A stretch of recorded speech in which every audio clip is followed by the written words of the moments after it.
ட்ரம்பை ஓரங்கட்டும் Israel, கடும் ஆத்திரத்தில் America. மீண்டும் வெடிக்கும் போர்.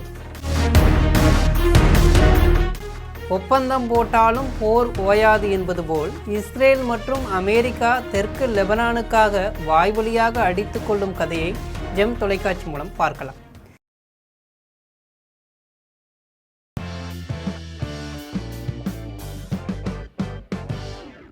இஸ்ரேல் தெற்கு லெபனானில் இருந்து வெளியேற மாட்டோம் என்றும் அமெரிக்கா கேட்டாலும் கூட தங்களின் நிலையை மாற்ற மாட்டோம் என்று இஸ்ரேல் பாதுகாப்பு அமைச்சர் காட்ஸ் திட்டவட்டமாக கூறியிருக்கார்.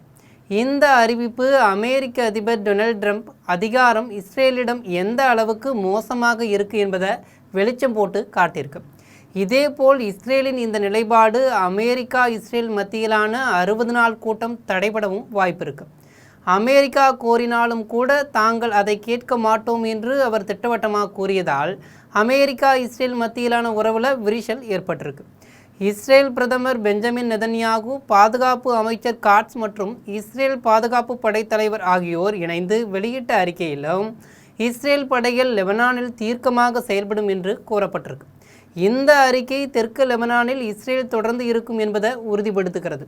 இது அமெரிக்க அதிபர் டொனால்ட் ட்ரம்ப் கூறிய போர் நிறுத்தம் நடைமுறையில் உள்ளது என்ற கருத்துக்கு முற்றிலும் முரணாக இருக்கு.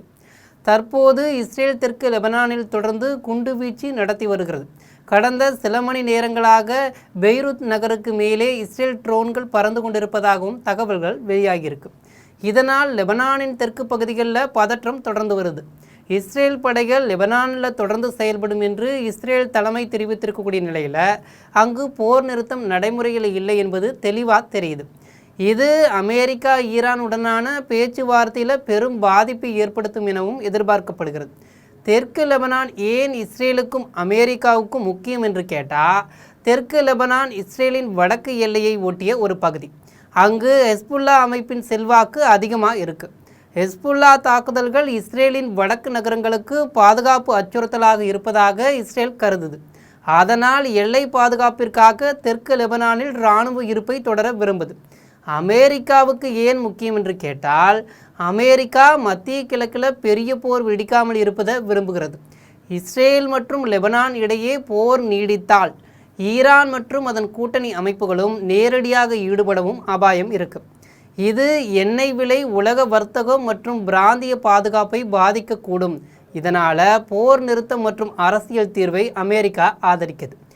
ஏன் சர்ச்சை என்று கேட்டால், இஸ்ரேல் பாதுகாப்புக்காக அங்கு இருக்க வேண்டும் என்கிறது. அமெரிக்கா நீண்டகாலம் அமைதிக்காக பதற்றத்தை குறைக்க வேண்டும் என்கிறது. இதனால் இரு நாடுகளின் அணுகுமுறையில் சில நேரங்களில் கருத்து வேறுபாடு வெடிச்சிருக்குது. அமெரிக்க அதிபர் டொனால்ட் ட்ரம்ப் இஸ்ரேல் மற்றும் லெபனானுக்கு இடையிலான சண்டை நிறுத்தம் நடைமுறையில் உள்ளது என்றும் தாக்குதல்கள் நிறுத்தப்பட்டு விட்டன என்றும் கூறியிருந்தார். ஆனால் இஸ்ரேல் தரப்பின் அறிவிப்புகள் இதற்கு முழு முரணாக இருக்கு. இதேபோல் அமெரிக்காவில் இரு நாட்டு தலைவர்களும் சந்திக்க இருக்காங்க. இஸ்ரேல் தெற்கு லெபனானை விட்டு வெளியேறாது என்று உறுதியாக இருப்பதால் அமெரிக்காவின் மத்தியஸ்தக முயற்சிகள் எந்த அளவுக்கு வெற்றி பெறும் என்பது மீண்டும் பெரிய கேள்விக்குறியாக இருக்குது. மேலும் அமெரிக்காவும் ஈரானும் இறுதி ஒப்பந்தத்தை எட்டுவதற்கான வாய்ப்புகளும் தற்போது மங்கி இருக்குது. அமெரிக்காவின் அழுத்தத்தையும் மீறி இஸ்ரேல் தெற்கு லெபனானில் தொடர்ந்து இருக்கும் என்று அறிவித்திருக்கு. அமெரிக்கா இஸ்ரேல் உறவில் புதிய பதற்றத்தை உருவாக்கக்கூடும் என்றும் எதிர்பார்க்கப்படுது. ஆக இஸ்ரேல் மற்றும் அமெரிக்கா இடையே ஏற்பட்ட இந்த வாய் தகராறு போருக்கு வழிவகுக்குமா என்பதை பொறுத்திருந்து பார்க்கலாம். இது போன்ற உலக செய்திகளை அறிந்து கொள்ள நம் ஜெம் தொலைக்காட்சியுடன் எப்போதும் இணைப்பில் இருங்கள். நன்றி, வணக்கம்.